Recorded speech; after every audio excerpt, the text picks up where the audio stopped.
Hello and welcome back. Today, on the next episode, we're talking about PagerDuty. One thing I want to say up front is that we're not talking about how to design PagerDuty, how to use it, and it's just a word that came out.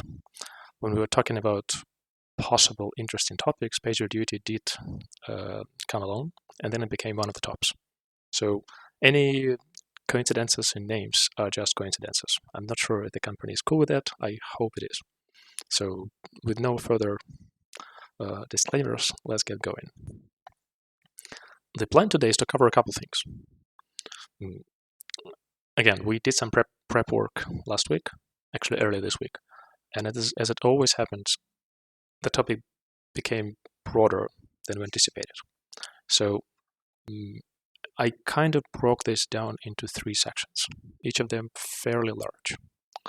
There's a data section, the data side, which is everything that has to do with the metrics. How do you collect the metrics?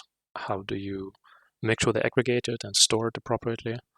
How do you define the alerts in the sense that how do you make sure the metrics you do collect are meaningful enough to be able to derive alerts from them that actually are what the end result of the monitoring system is? The second huge side is the engineering side. To me, it's probably one of the most interesting parts, since I think fundamentally all software development is about managing complexity. The complexity of the universe, the complexity of the product domain, and the complexity of managing logic programmatic dependencies that are created for humans by humans, which means they're messy and complicated. And the last part, which is extremely important in this particular aspect, is the human side.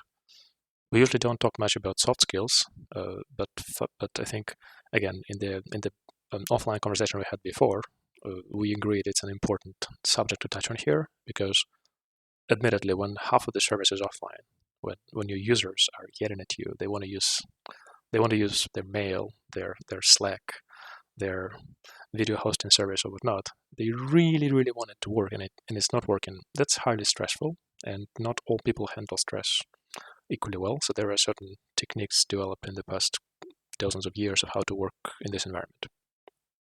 And thankfully, since we're pretty senior, we have some practice and experience doing this stuff. We would also talk about failure scenarios, as in if and when something does go wrong. Hold on. I'm not going to open chat right now. So if and when something does go wrong, we probably can share some experiences that are worthy enough to be talked about. So I was trying to make these slides short so that we can talk more, but I cannot promise we will keep it short. Most often on topics like this, it's taking longer than expected. So brace yourselves for, I would say, slightly more than an hour. So on the data side, okay, I will open the chat. All right, no worries. So on the data side, one article I'd strongly recommend everyone to read, or at least be familiar with, is this 3 pillars of golden triangle of observability: metrics, logs, and traces. So I'm a first principle guy, right? So I think of products like PagerDuty, and I think of monitoring, alerting, and observability from how would we build it if it doesn't exist yet. So clearly, way before PagerDuty existed and way before Google existed, we needed to monitor services. So most people who have been around for long enough have experienced at least thinking about, oh, what if this goes wrong? What if this goes down? How can I see it quickly? And ultimately, it converges to some reasonably standard set of best practices. So metrics are what you collect, logs are what you read, and traces are the means to figure out in an individual query path something that user has done which resulted in something unexpected bad happening. How can you trace this thing all the way? From the data side, personally, I kind of want to decompose the data into metrics and alerts, because metrics are pretty much everything you collect.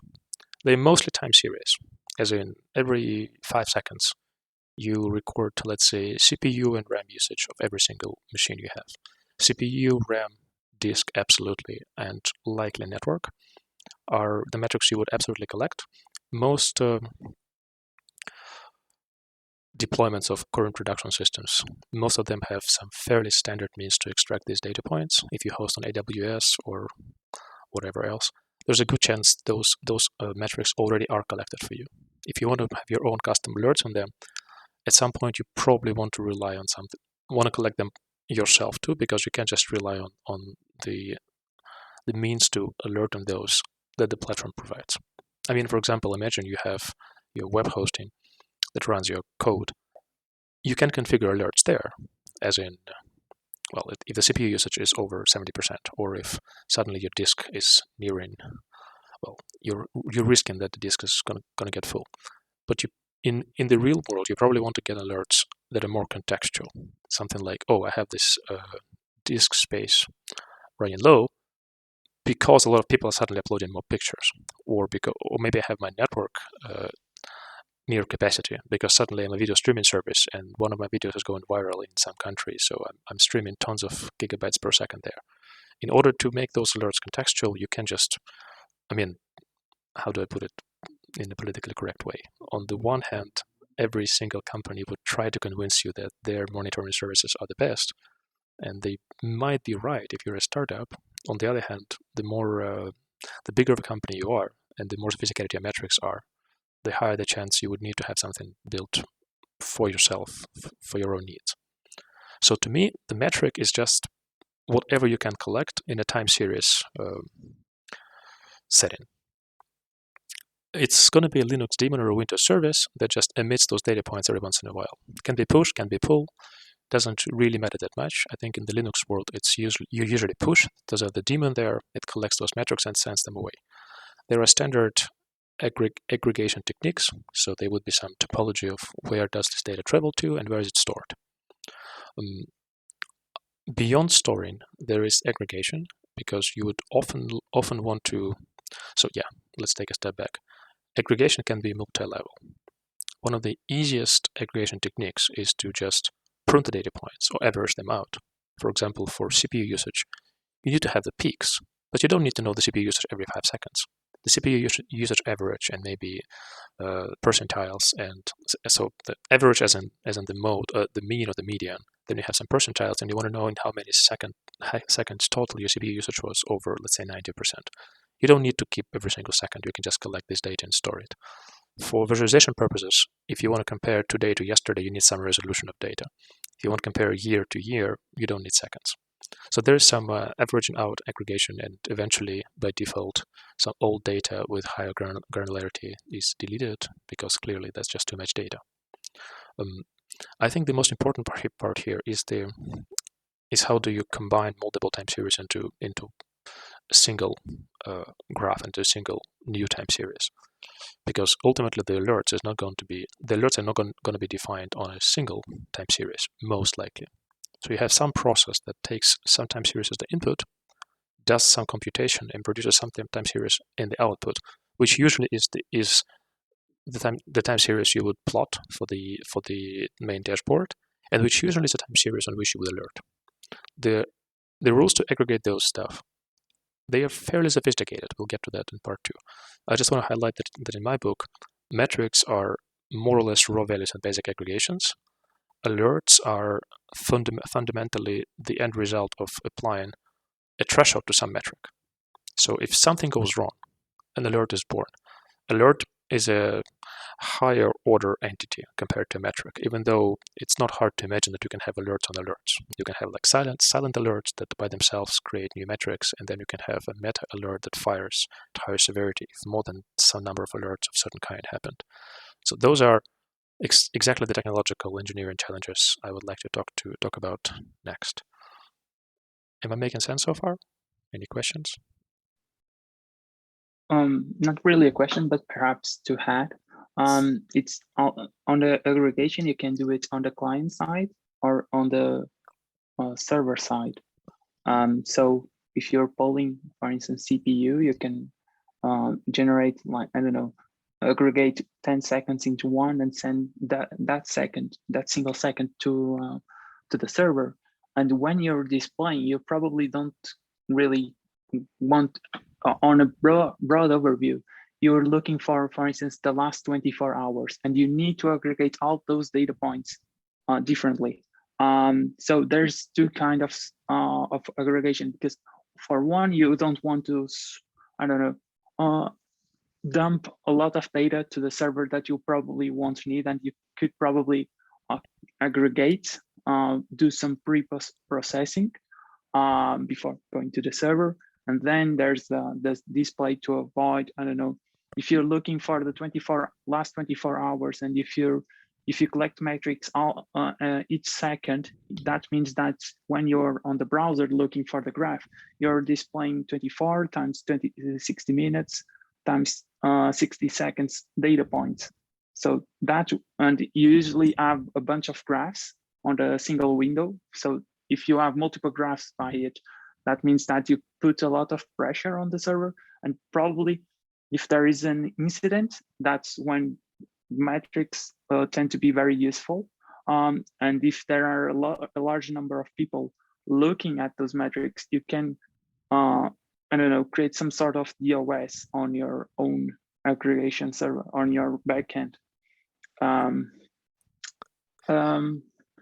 And also, it touched a lot of interesting points. And another one that I'd like to add is that, and if I don't make any sense, please don't hesitate to interrupt me, or I don't know. Anyway, so I read that, and actually this is on the site reliability engineering book from Google, and they displayed like SLI, SLA, service level indicator, service level agreement, and service level objective. And I believe that's a good way to start extracting, to start collecting some metrics. Otherwise, you need to, when you're collecting metrics, you need to know what they are useful for. What do you really want? What do you want to conclude from them? And also, you probably, if you one way to know what metrics you like is to, I don't know, do a dry run. Imagine some incident, and what would you like to collect from your application? So for instance, I don't know, I want to know how long each request takes to process. Hold this thought. So this is about engineering. It's on the next slide, right? Okay. So, yeah. So we'll get there in a second. We'll get there in a second when it comes yeah. to engineering, and I fundamentally agree. So look, again, to me, I might be biased, but to me, the biggest challenge of this whole problem space is how do you manage this incidental human-introduced complexity of metrics and alerts? Because it fundamentally is programming. That's engineering at its finest, and engineering is hard. It's really painful because on the one hand, it's a lot easier. It seemingly is easier to build the metrics aggregation and alerting for a big service than the service itself.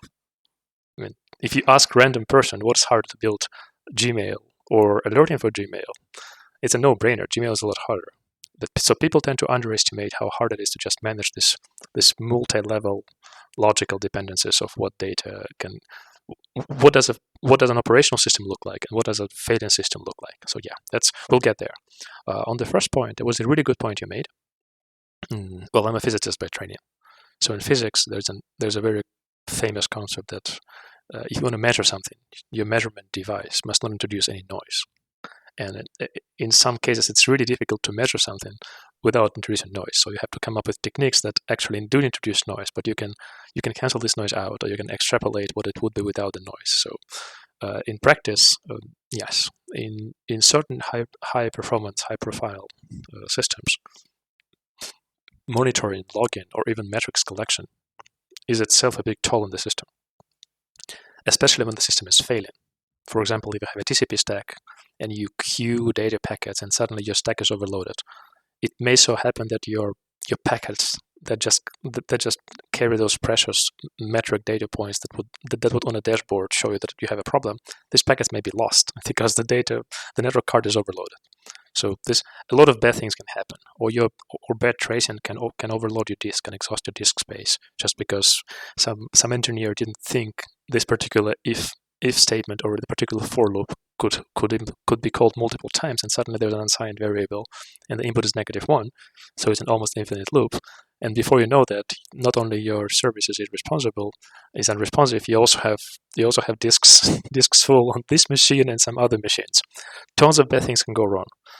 Fundamentally, I think on a system design level, collecting metrics and sending them from the machine upstream and collecting those there and making sure it's redundant, so that if one machine with a disk dies, these log messages are not lost forever. This has kind of solved the problem. I'm not saying it's easy. It's fairly standard. If we as engineers have configured stuff like load balancers or Nginx or Python environments, tons of DevOps know how to configure these log stash collectors, stash-d and log stash collectors. So yeah, it's important to mention this. Thank you for noting that. This being said, let's get to the next slide and talk engineering. Yeah, just to enforce that collecting all these data does not come for free. There's a penalty to the system. So yeah, but I mean, yeah, I've spoken with people who lost a lot of money in a split second just because their trading system suddenly misfired because their log output was suddenly more than they could plausibly handle, and some mutex was held for a bit too long, and a bit too long in the world of trading is just a few milliseconds. So things happen. Engineering is hard. Like, honestly, I think to me the most interesting part, which is where system design comes into play, is just in between the layers, right? So I'm not trying to diminish the complexity of the problem of collecting the metrics per se. It's a big problem. It's a hard one. You can dedicate multiple human lifetimes to making sure you have a solution that scales well. Same goes to how to aggregate metrics and fire alerts and create alerts in a way that they're human readable, manageable, maintainable, code reviewable, and stuff like that. I think what makes the most interesting conversations for us and overall is what happens in between. So let's say you have this system that can collect the ultimate low-level logs in certain fashion.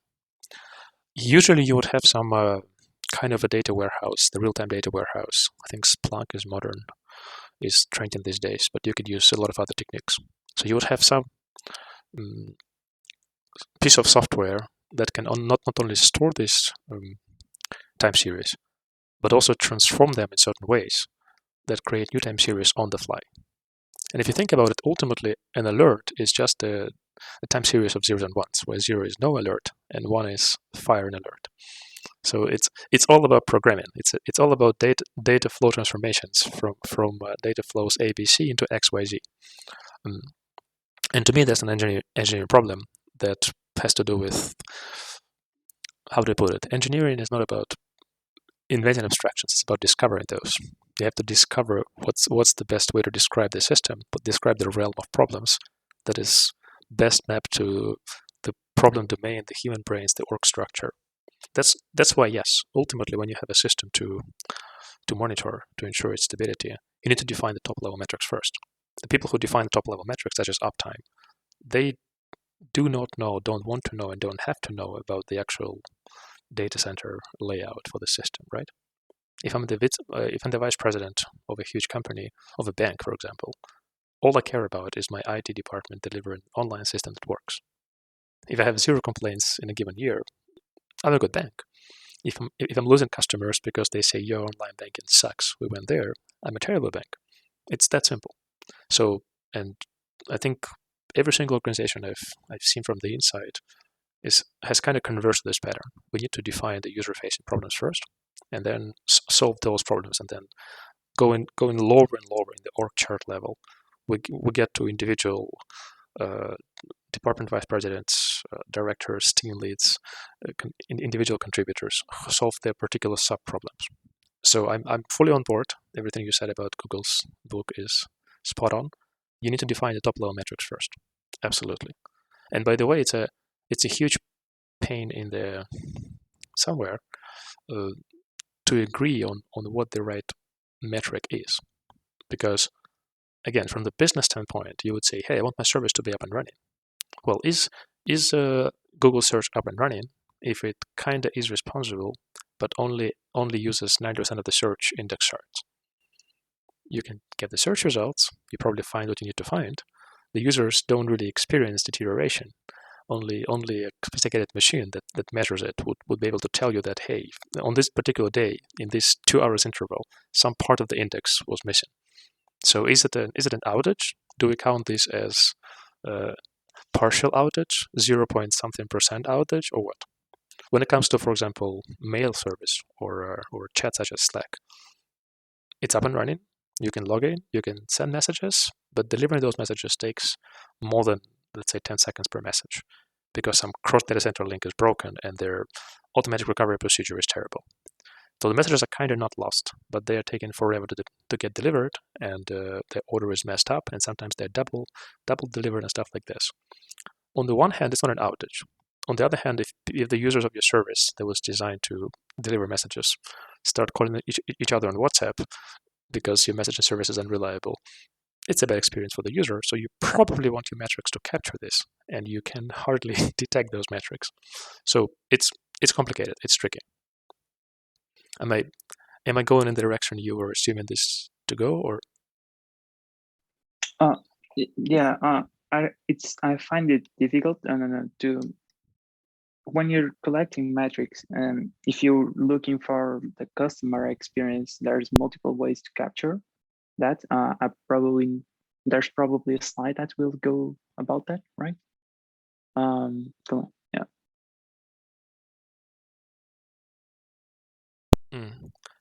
Not really. The next slide is about the human factor, which you suggested we cover. Yeah. Let's Okay. talk about defining metrics. That's actually important. Yeah.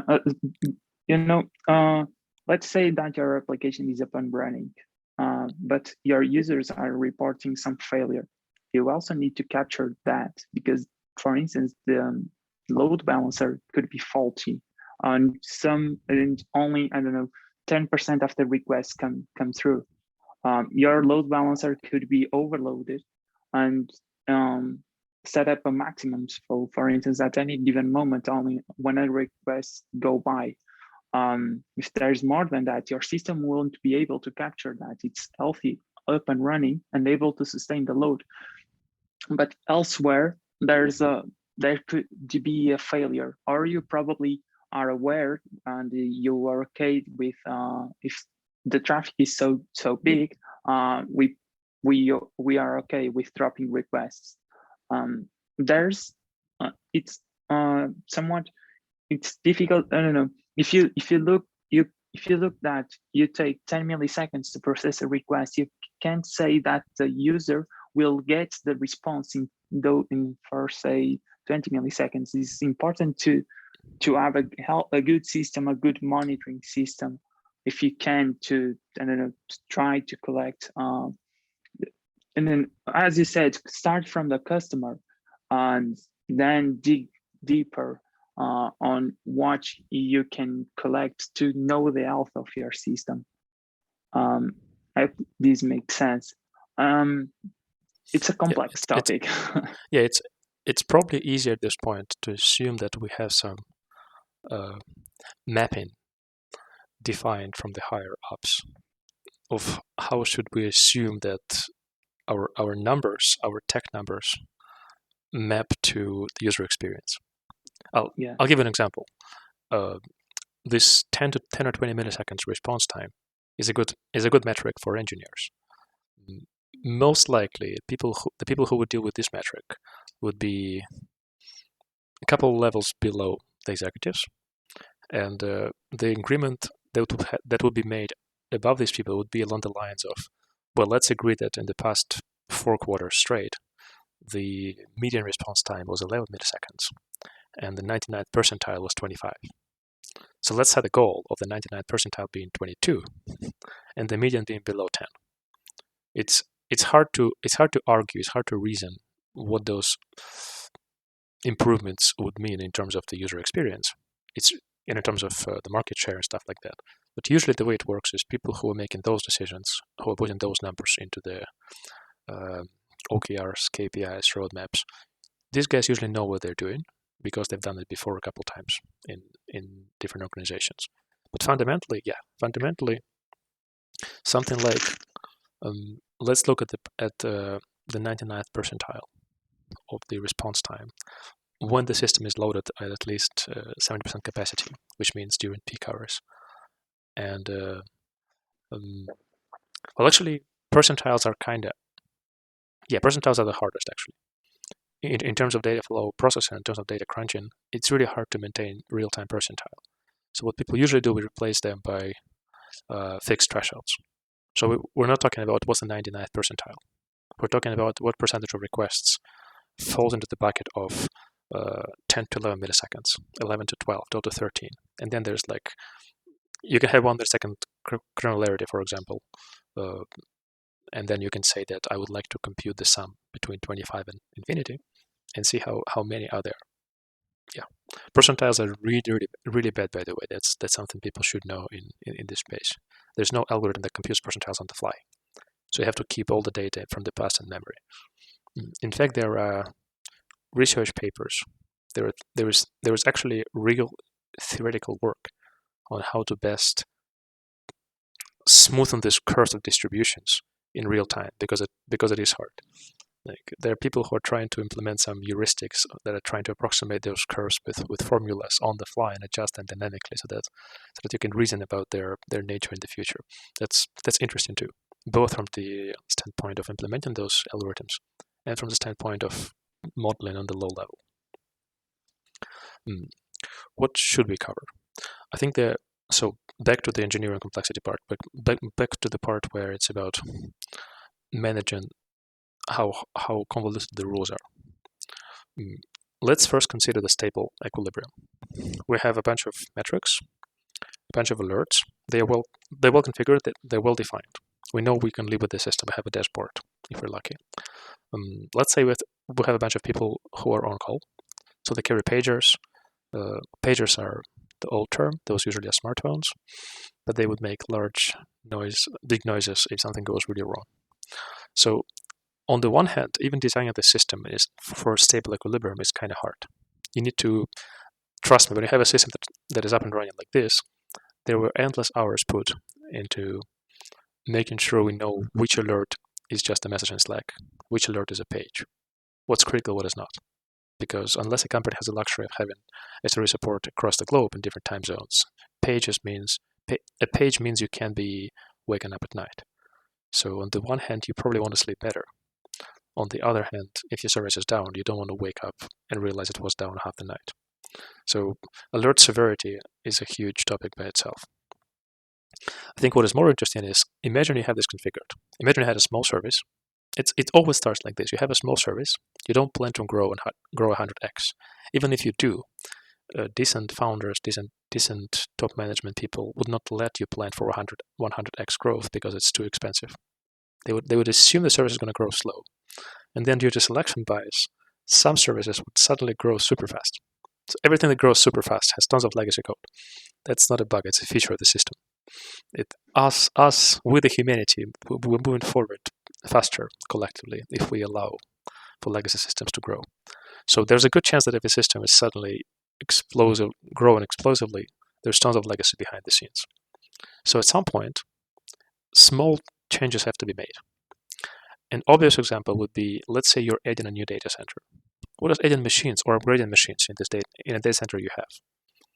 Clearly, all your alerting thresholds would change. You have more machines. You have more powerful machines. You have more RAM. If you have twice as much RAM as you had before, then the percentile threshold is different. It has a different meaning. Then you add more people to the team. You have the on-call calendar. How do you make sure you insert those people into rotation in a way they are aware they are going to be on call tomorrow? If you try to manage this calendar manually, you'll quickly realize it's a disaster. So, and now you're a senior developer and you're actually working on something that is near production. In big companies, developers cannot touch production, but not all companies are big companies. So there's a good chance that you're messing with something, reconfiguring something, restarting something, and you know what you're doing. At the same time, what you're doing is going to trigger 100 alerts while you're doing that. So now as a developer who's trying to make things better, you must be aware of your actions potentially waking up somebody across the globe. That's not impossible, which means that you need to know exactly what alerts are configured right now. You need to silence those temporarily with a comment being, hey, it's me. I know what I'm doing. If it breaks, it's my fault, but I have to do it right now. And if something does go wrong, it escalates from you. And if you make a mistake, well, it's a costly mistake. So managing this, just imagine the complexity where you need to, let's say, refactor the alerting system, because from version 2.0 or like from version 2.3 to version 3.0, your modules talk to each other differently. So the failure modes change. So on the one hand, for the end user, nothing changes. On the other hand, and at the same time, when it comes to the actual hardware, the metrics collected from the machines are still the same: CPU, RAM, disk, network. On the other hand, the whole alerting mechanism is totally different, and you would like to make it such that the errors, should they occur, as seen by the SRE, the DevOps person looking at the dashboard, you would like those errors to make the same sense as before, but they just don't. So you end up with layers and layers of abstractions, and the alerting code and alert routing code and alert severity code and alert silencing code becomes software code by itself, which requires its own best practices. And if you ever tried writing data crunching software, you would know that of all software components, data crunching, such as SQL statements, are probably the least maintainable ones. When it comes to application level code with unit tests, you somewhat know how to fix it or how to extend it. When it comes to changing alerting rules, changing thresholds, or changing the frequency of something firing, it's not that you just look at the code, run the tests, change some number, and see what happens. Even regressing testing tools to see how many requests would fire if you change certain constant from 2.5 to 2.7. Even just seeing which alerts would fire in the past if you make this change, that's already a complicated process, and people do a lot more complex stuff behind the scenes. So I think my major takeaway from this part is designing alerts and thresholds for a live system that involves changing software, that involves imperfect engineers, that involves different versions of architectural components running at the same time, one replacing another, that involves different hardware and different failures across the globe. That's a huge pain. That's something to train for specifically, and that's a dedicated piece of experience that people who are DevOps full time, I have a lot of respect for them, even though their job is effectively, if nothing happens, we're doing our job well. Let's unpack this for a bit. Any questions, ideas, thoughts?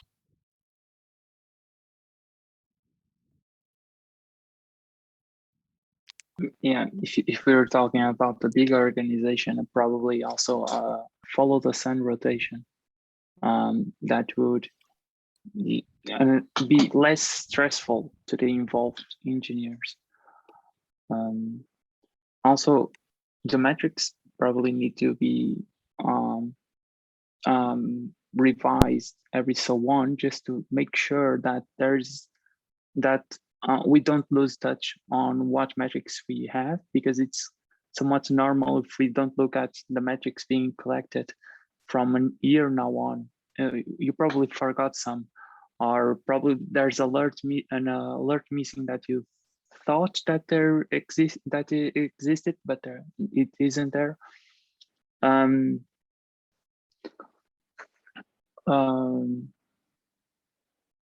Well, you mentioned a lot of concepts. I'm trying to unpack everything.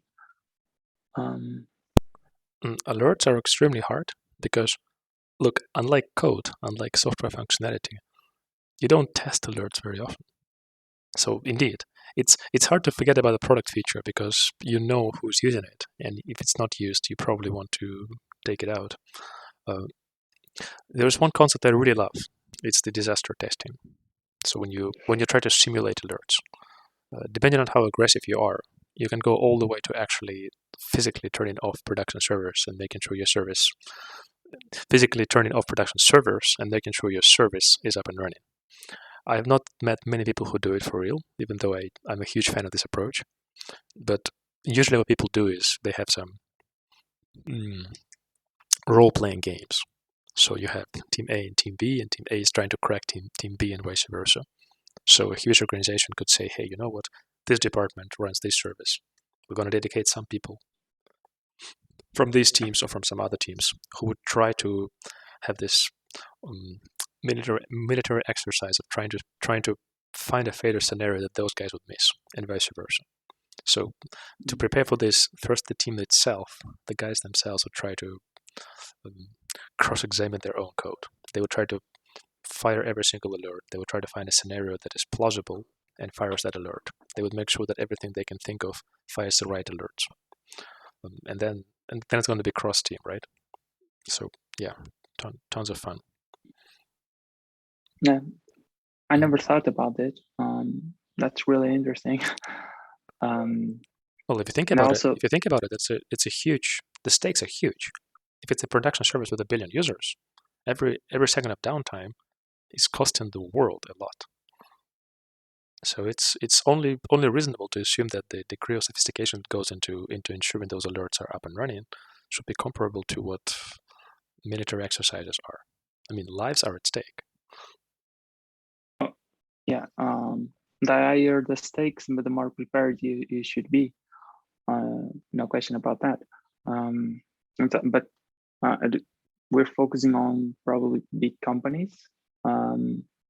That and those big companies probably have those monkey testing, or I believe it's monkey chaos monkey, or I believe it's from Netflix. I'm not quite sure of the name, but take down production instances just to see how the system responds. How the system responds to that. One tricky thing that you mentioned is that when designing alerts and thresholds is more complicated than it sounds, because often when setting up a threshold, you need to, even if it is for your system, you probably need to query other people from other departments to know that that's a good value. Just to know, for instance, you probably need to talk with business to discuss, is this a good value, or should we change, be more relaxed or more tight about it? And when something fails, it's important to not have duplicated alerts. It's important to have alerts, but not too many. Otherwise, once there is an incident, you will be spammed with multiple alerts, and you will have to check each one to see if it is a duplicated or if there's another issue going on.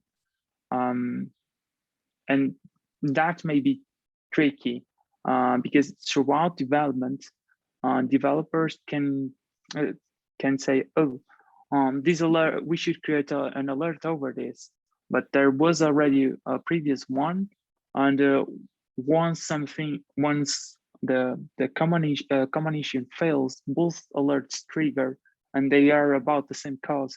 So it's important to avoid that, to be aware of that, and that goes if I follow this line of thought, I will hand that the engineers involved need to be aware of the alerts that the system currently have, and probably role play some exercises, some disaster exercises. So yeah, totally agree with you on that. There are different religions on how to deal with being spammed with alerts. I could defend the theory that you would much rather be spammed with alerts and just filter them on the receiving level. So if you group the alerts by category, let's say by data center, if the data center is down, let all the, one strategy is to make sure that only a few alerts fail. Another strategy is to say let all the alerts from those sets of alerts fail. Let's just make sure that the person who is on call has the means to silence them in batches. Like I know the data center is on fire. I know it's going to misbehave for another hour. So I have these top 3 alerts. I've dragged and dropped them on top of my Slack channel where we're discussing this. I'm going to silence everything from the data center for the next 2 hours and see what happens. I'm going to monitor the charts. I'm going to route traffic outside as much as possible. Just leave a tiny bit to make sure I see if it's recovered. I'm going to look at the charts. I know they are in zone red. I know they will fire alerts every 10 minutes if I enable those alerts, but I just silence those. As I, the human, I'm looking at them. I don't need to be paged about what I'm fully aware of. This way, if something bad happens elsewhere, my attention would not be diluted, and I would still catch that. Oh yeah, definitely. It depends on the kind of the incident. If the whole that data center goes down, probably multiple alerts will page you.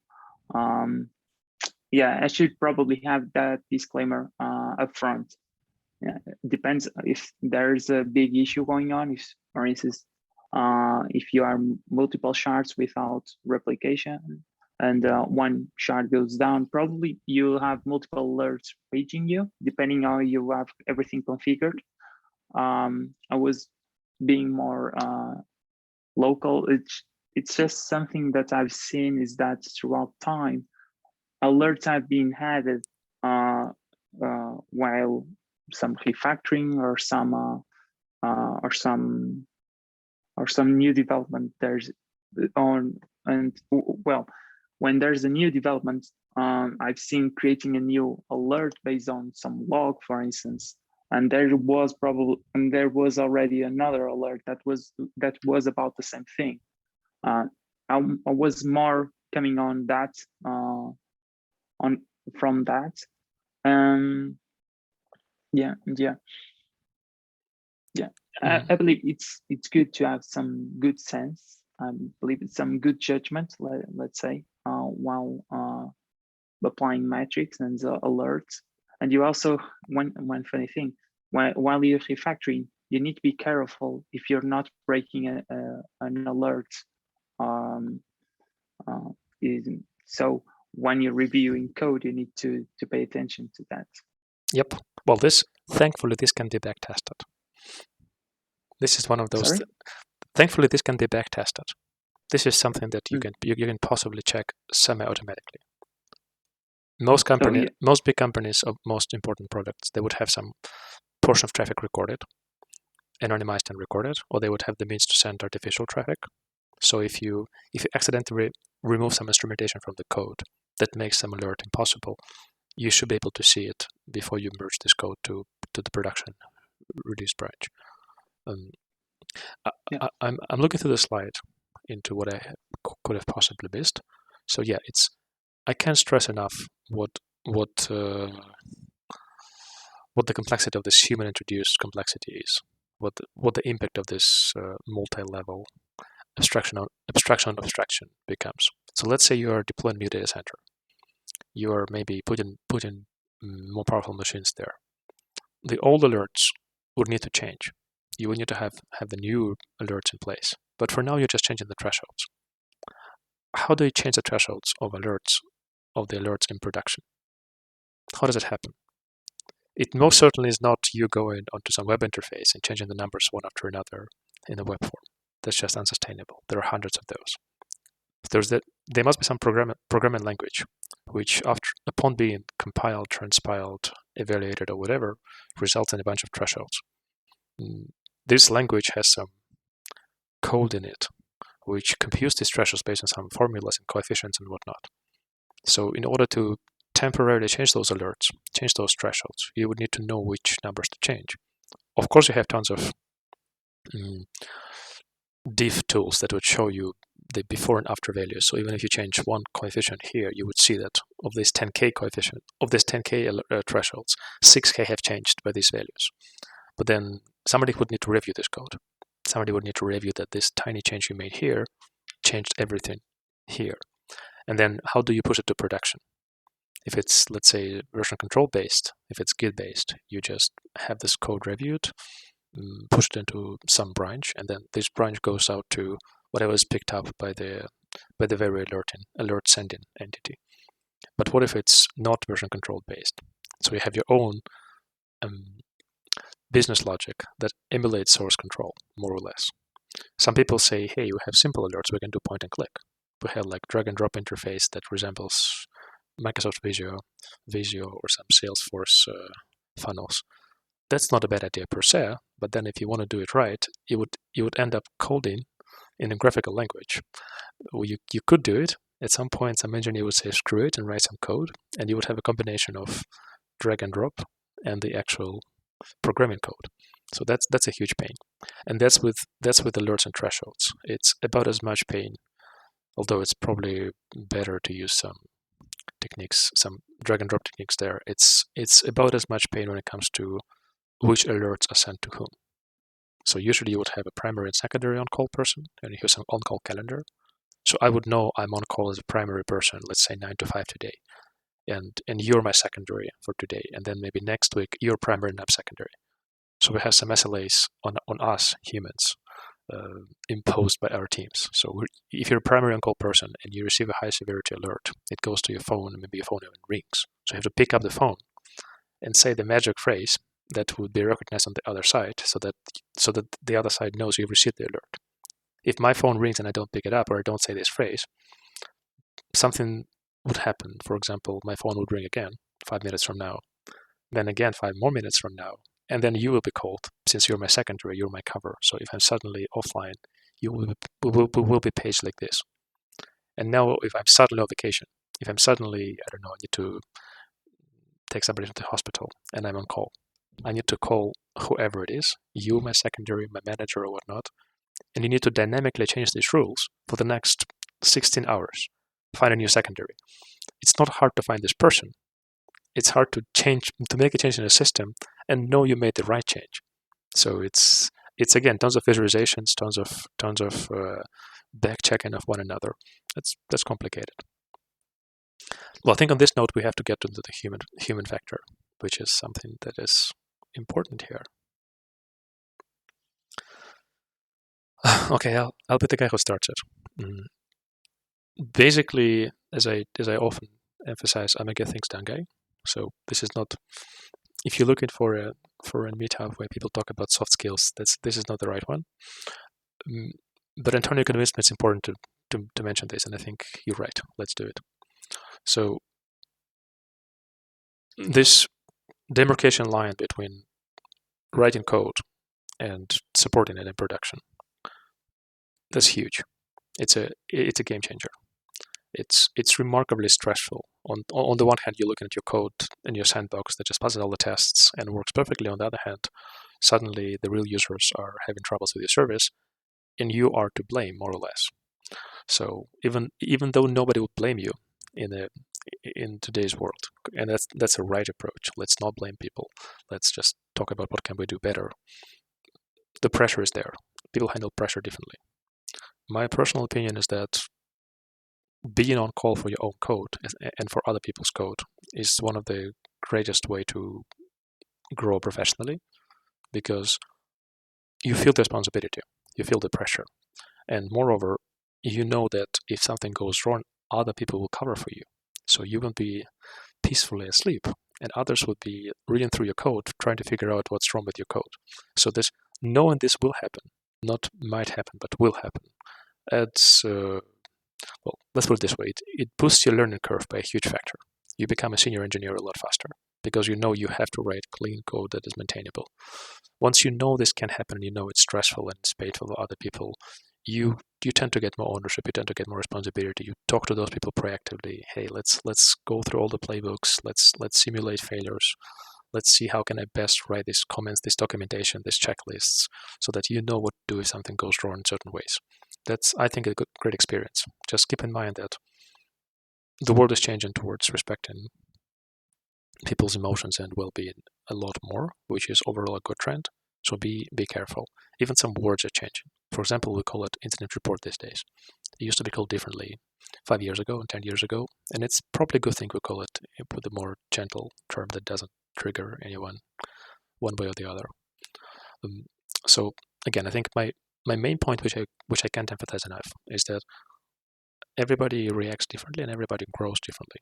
If you feel like you would benefit from a more stressful experience, in a sense that it would not break you, it would make you stronger, well, lean into discomfort is a good strategy, and find yourself surrounded by people who think the same way. But there's no shame, there's no downside, there's nothing wrong with saying, hey, you know what? I actually value my quality sleep. I actually value being able to not have to worry about things at work, outside work. So that's perfectly fine. Don't be shy.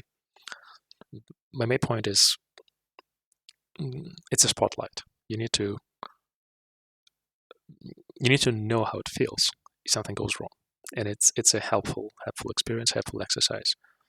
Tune it for yourself in terms of volume and involvement. Just be aware it's there. There's an opportunity, and it's a potentially very helpful one. Just don't take on yourself more than you can comfortably handle. I'm not sure if I could phrase it better, but again, I'm not the best person to talk about soft skills.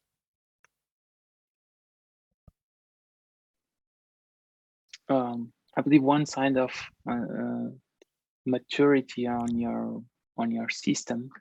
Usually, people being on call are compensated extra, and usually, when you see that new people want to join the on-call rotation, when people don't want to join the on-call rotation, even though there's an extra compensation, that probably means that they are not comfortable with something. Either that the system triggers a lot of alerts, they are not comfortable with architecture, with the configurations. Either the playbooks aren't thorough enough, either they haven't practiced, either they don't feel comfortable, either they don't know who to escalate the incident to. Let's talk about what playbooks are.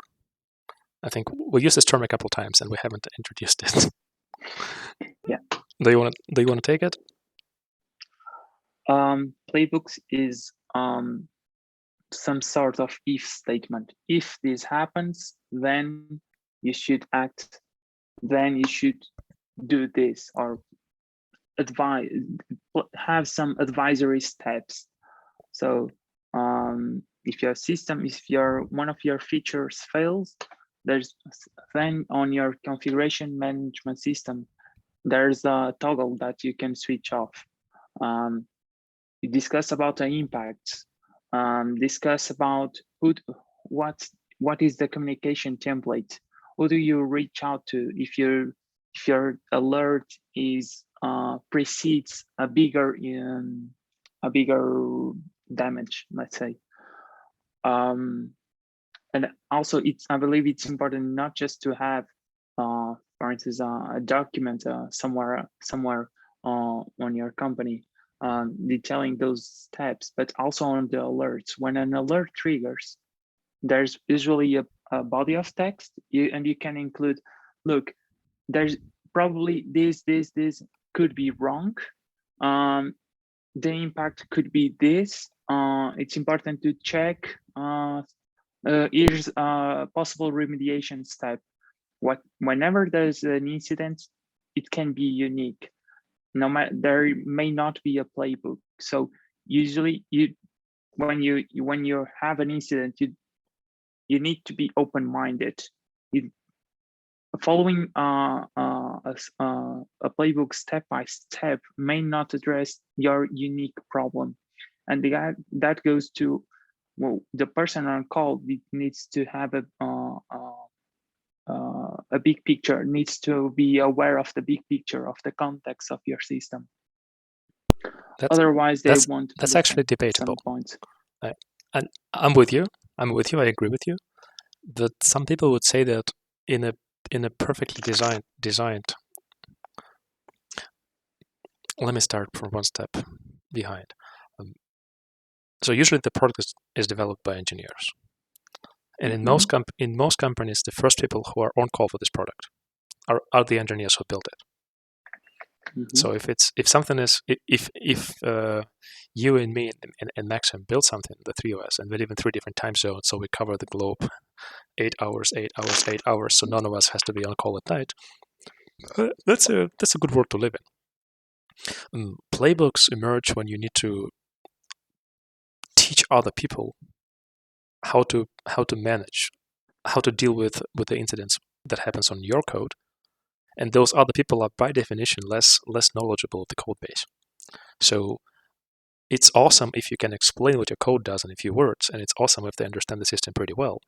It's awesome if the system is simple enough to comprehend and you have a tutorial, let's say a 20 minutes video and some flowcharts, and they could just grasp it. In practice, however, it's also important to realize that these people would never ever be as familiar with the code as you are. So in most cases, you build the system and you move on to build something else.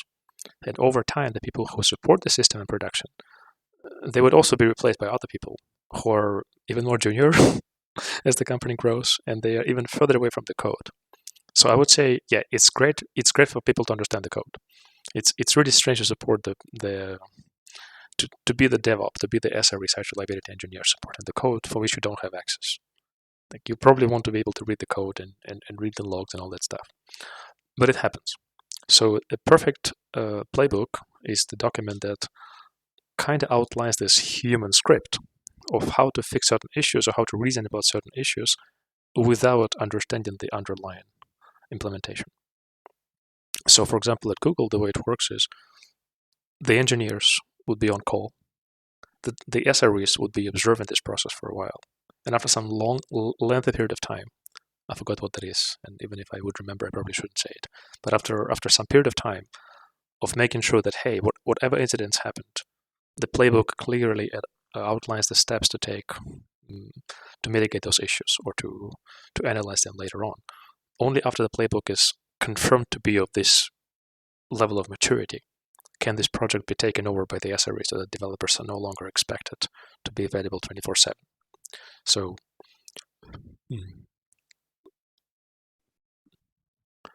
yeah, I think it's safe to say it's a human level script.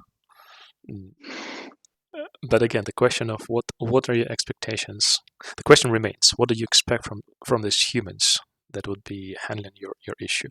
It's not a call center where you can hire more people on a need to extend basis because your call volume is growing. You need the people who are kind of aware of what's going on, but at the same time, you can't just assume that every single person who will follow the playbook has undergone substantial training on what exactly your code does in which component and what exactly which each failure message means. This goes back to my point about maturity and seniority. When you realize you need to not just build the code that works, but build the code that works and leave for the other project, for other people to maintain this code you built, you're forced to build it in a way that is not only clever, but also easily explainable and easily debuggable and easily, so that people can easily reason about what it does if it does something the wrong way in production, not in a lab setting.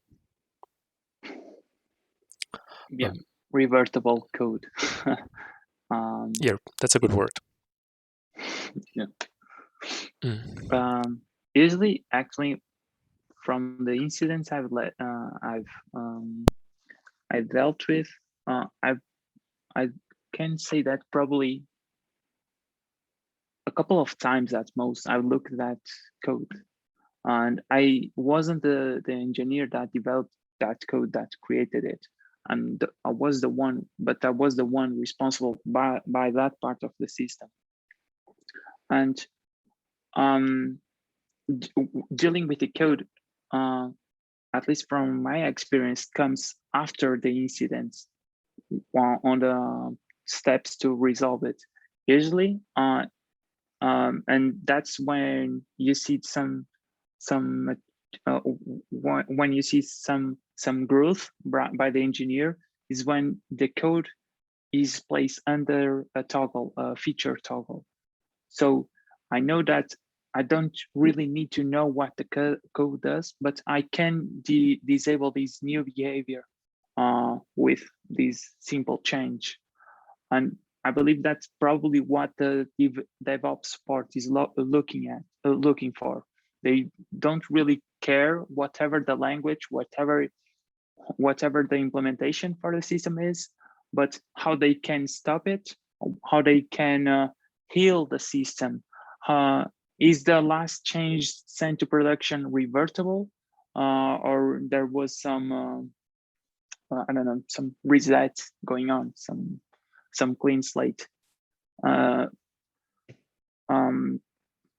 so from my experience, usually look at code after the incident. During the incident, you look at toggles, recent possible changes, and that's important when you send code to your deployment to production. There is a small description detailing what happened, what are you sending.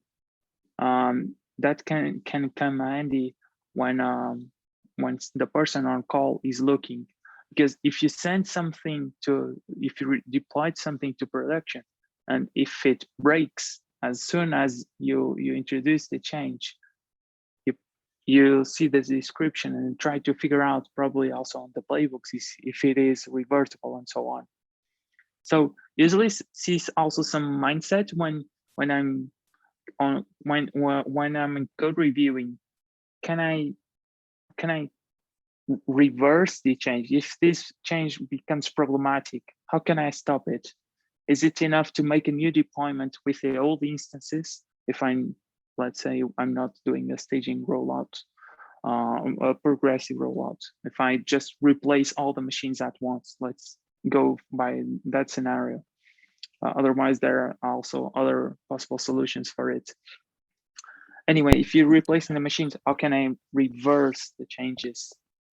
I think this it's not really reverse. It's just turn off temporarily.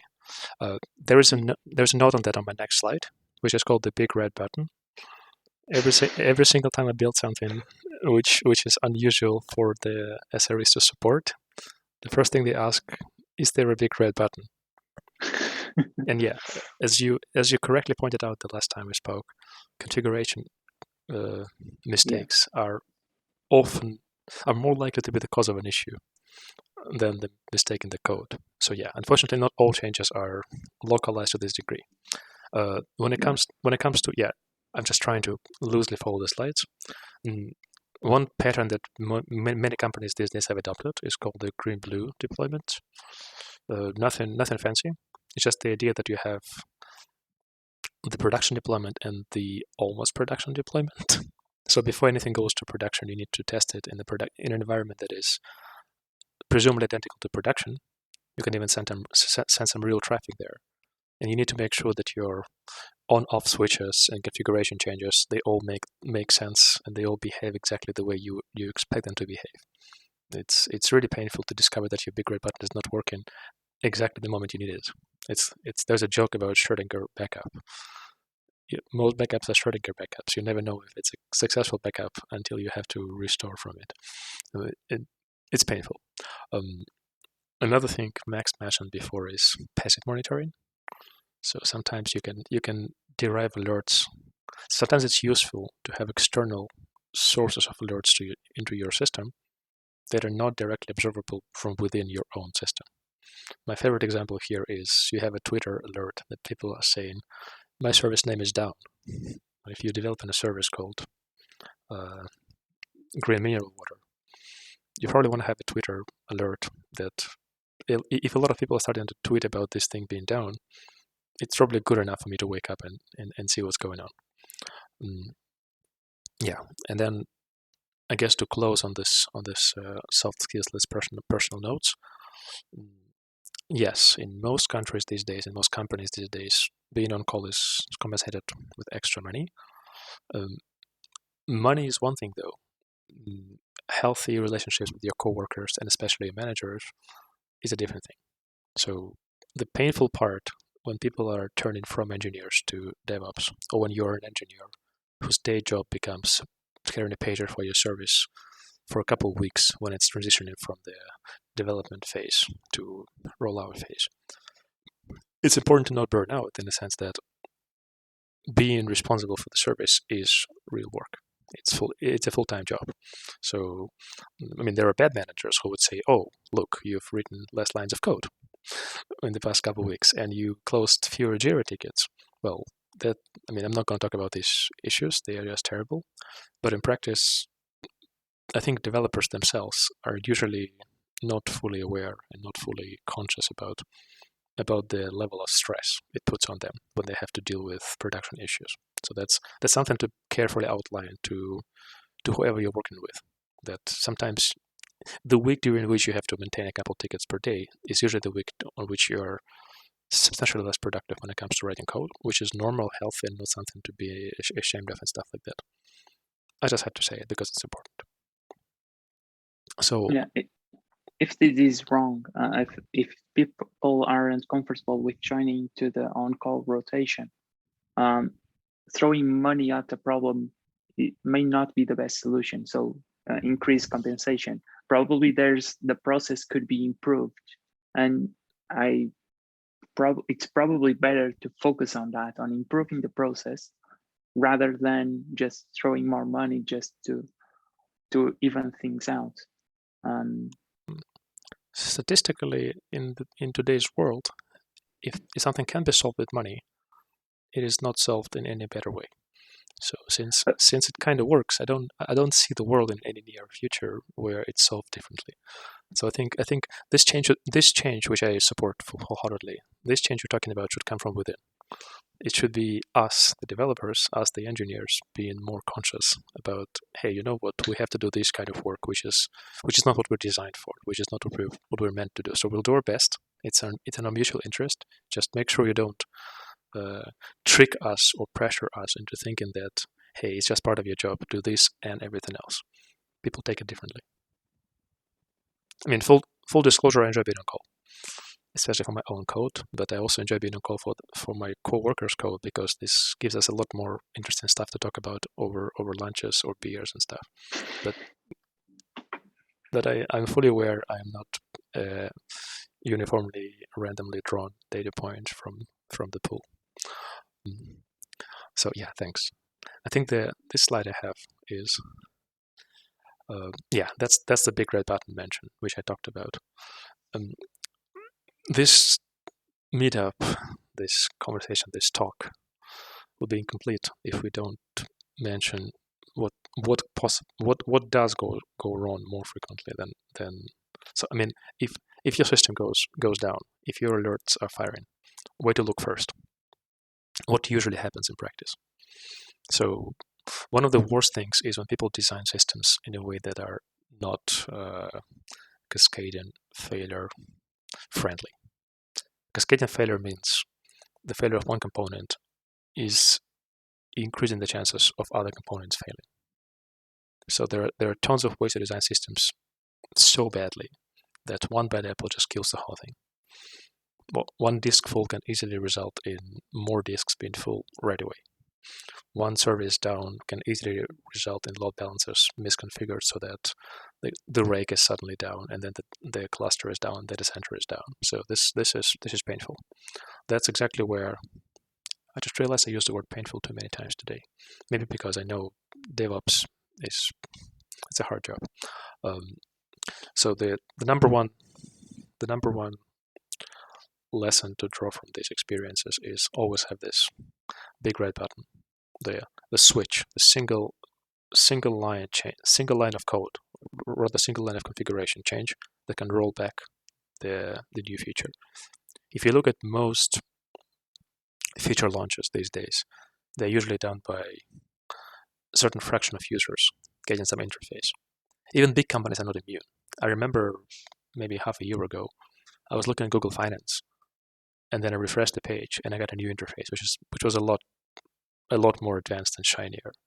I took a screenshot, I browsed around, and then the next refresh, I got the old interface again. That's not a bug; it's a feature.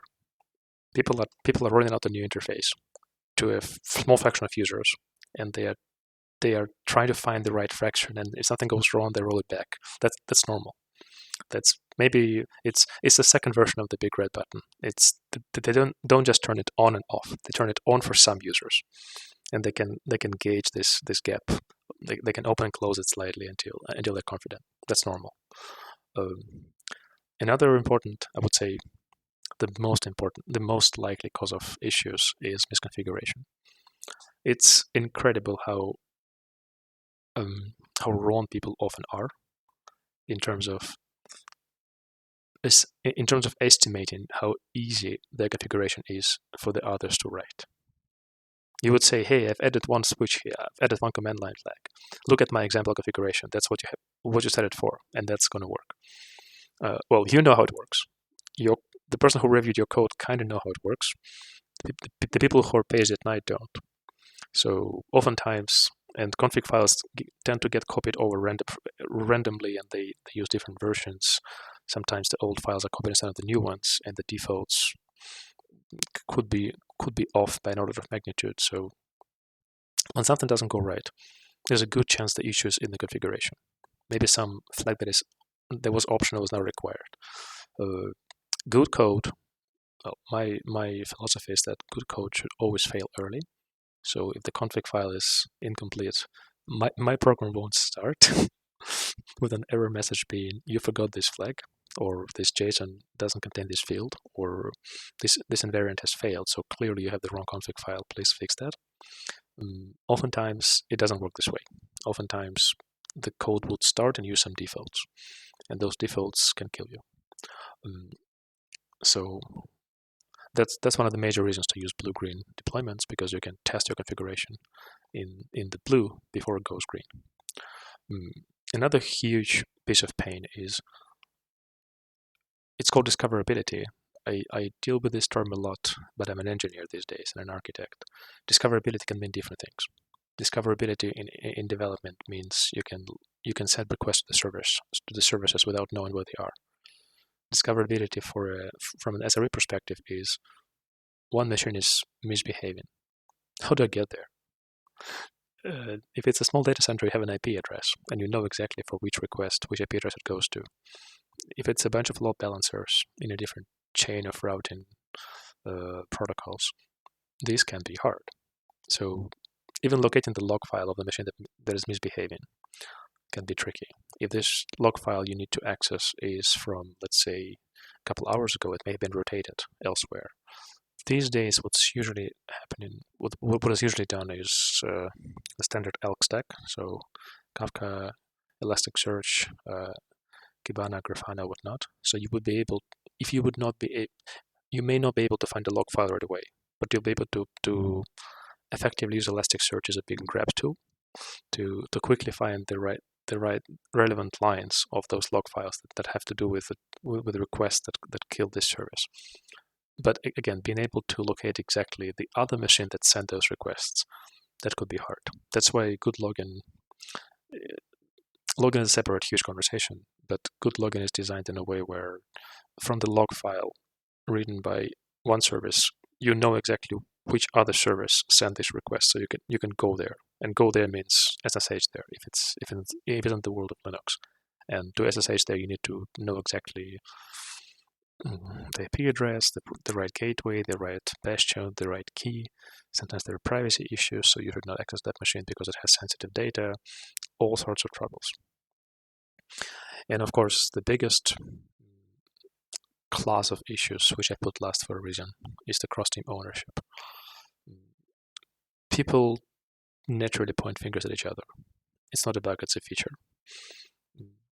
Works on my machine is not a bad excuse. It's a natural response because usually it does work on your machine. So it requires some retraining. It requires practice to actually get into the state of mind where you have to be able to automatically put yourself into the shoes of the other person. I think it's called theory of mind. And to some degree, humans evolve it naturally in their first couple of months and years of life. They tend to understand that, hey, the other person may not know what I know, so I have to explain this first. We're not enlightened enough as a species yet for this automatic process to cover software components and how they talk to one another. So the common scenario is there is some issue in some part of the system. you have no idea whether this part of the system is the root cause of the issue. Because in the vast majority of cases, let's say it's a disk full issue. Well, disk full here, you could say that, hey, it's a disk full issue and I can remove some backups and it's no longer full. Or you can say, hey, I've mounted a larger volume for log files. So again, it's no longer full. Well, this may solve the problem. It's nowhere near the complete solution. The real issue could be that some other service suddenly has to write more logs because some other service is misbehaving in certain ways that is self-correctable, but requires some request to go a longer route, maybe through an external load balancer, which is a lot slower. So ultimately, you would find that the vast majority of real issues span multiple teams, and cross-team ownership of what actually constitutes an issue is a huge topic by itself. Oftentimes, there is no single person or single team that you can say, hey, you guys have not thought of that scenario, so let's fix this on your side, and it's done. It's not even clear whose side should the fix belong to. So yeah, it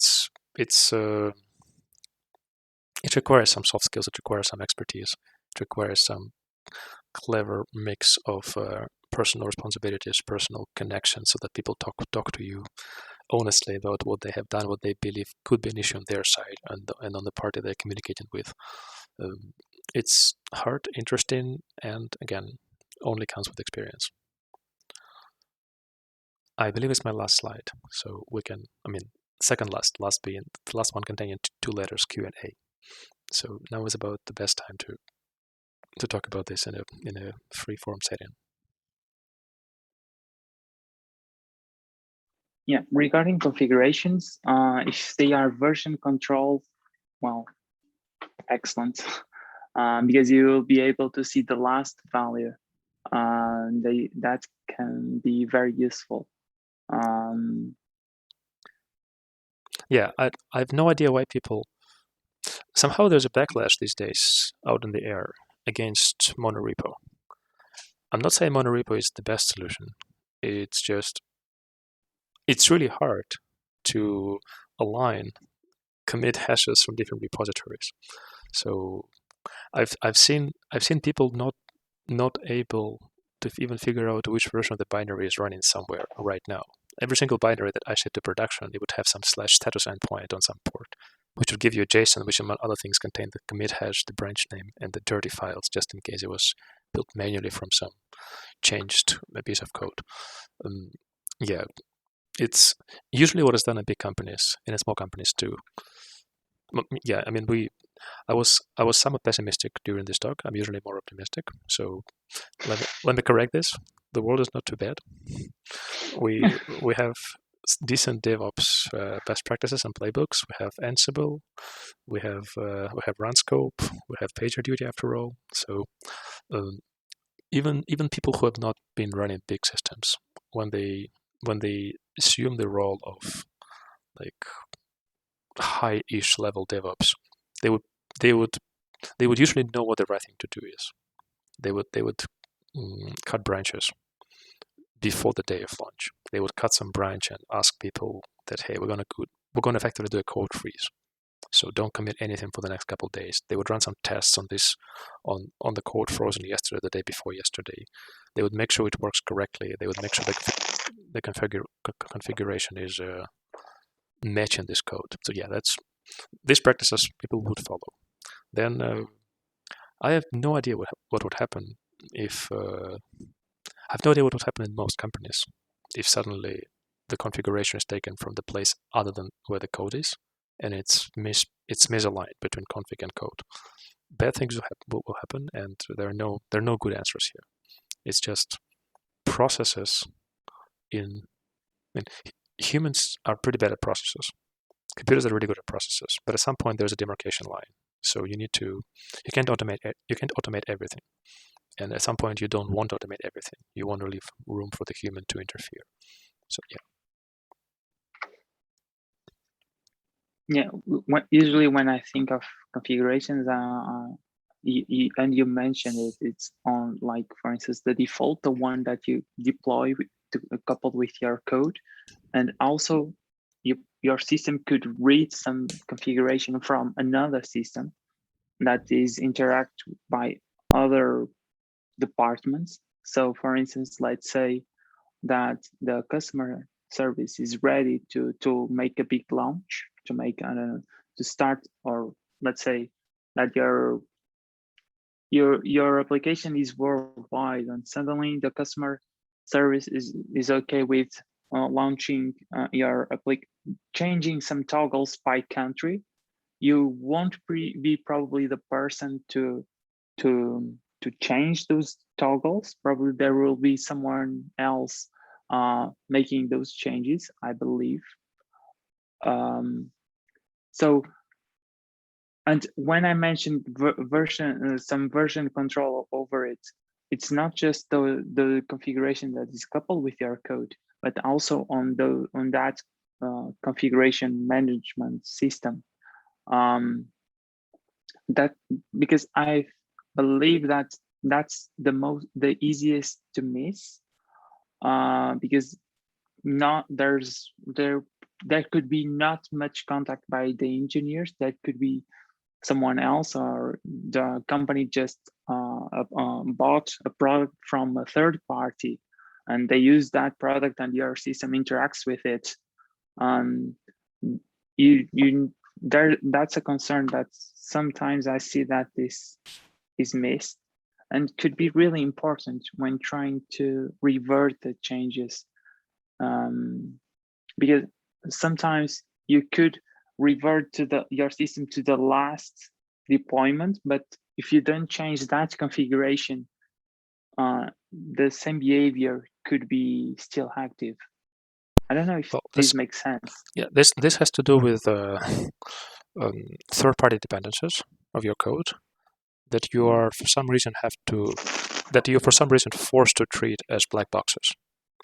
So you can't look into those. At the very least, in this case, if they misbehave, you should have the means to test those independently. For example, you have a payment provider, and suddenly your own alerts are firing that your payments have been declined. Well, you should be able to run a quick test that charges your own cards a couple times, for example. I think on a grand scheme of things, what you're talking about is, my bad for not mentioned this earlier.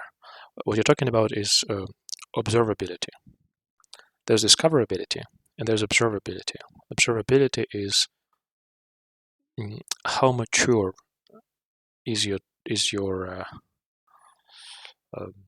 tool stack for your SREs, for your DevOps, with respect to being able to quickly see what's going on in your system right now. In everywhere I'm responsible for this. I built some small dashboards, and honestly, I've been looking hard. Last time it was 6 years ago for a good third-party system that does it, for a good SaaS that does it. I didn't find it, so I just have some script that draws a few charts, a few rectangles using GraphViz in the browser window, so that I would know which boxes talk to one another on which ports, and which IP addresses do those boxes run on. And from my practical experience, these things don't work if they're fancy. They have to be stupid simple. The way it usually works is people try to do something fancy and it doesn't work. And then developers have enough log messages and suddenly they are almost unified. So somebody writes a Python script that grabs the logs in runtime, like tail minus f pipe grab something, collects those small bits and pieces of what's really important with respect to which services have started and stopped, and renders those with a simple script on a simple canvas. So yeah, if there's a better solution, I would love to know about it. I'm just not aware of any. Especially with modern techniques such as it's really hard. You never know where your code is run. You can have a deployment with a bunch of Amazon Lambdas, with a bunch of spot instances that was spun up just now because the load has increased. You would have a bunch of Kafkas that again run on different machines. You would have a message broker, and the convention is that service A talks to service B via messages with certain prefix and type, which you don't even know how many of those are in the system right now because you don't have alerts for this specific kind of message. This is hard. I should really be more optimistic on this. Sorry, guys. I just remember how bad this can be, and I find on this topic that it is easy to always think about the worst scenario, and that's kind of good, right? Uh, but it's like a pessimistic approach. Then, uh, yeah.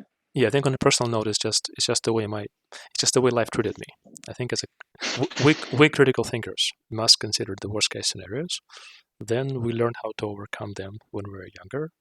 And now, as I switch to working more with people than with code, uh, you you have to assume that people are people with perfectly good intentions and people who are pretty capable of getting things done would suddenly make tons of small tail mistakes that are innocent individually and can cause bad breakages, bad issues when combined in the wrong way. That's so. At some point, I guess I've crossed the boundary too quickly from dealing with engineering to dealing with engineers. So this uh, if you do scuba diving, you shouldn't you shouldn't go up faster than something because you can have issues with your blood boiling. I forgot the English terms. So given I had to do it so rapidly, my optimism with respect to how much can critical thinking do is now overshadowed by my pessimism that people would still make those mistakes. And instead of trying to assume we can find better people somewhere, we have to find a way to work with those people, assuming they will make mistakes. It's just the best we have. Which it's kind of hard to combine this with empathy. I love those people. I want to help them. At the same time, we need to ship features before they are perfect, which means sometimes things will break.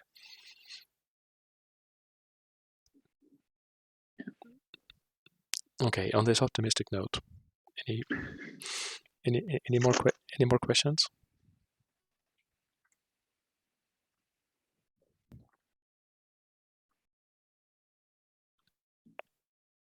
Let's take it offline then. Thanks everyone.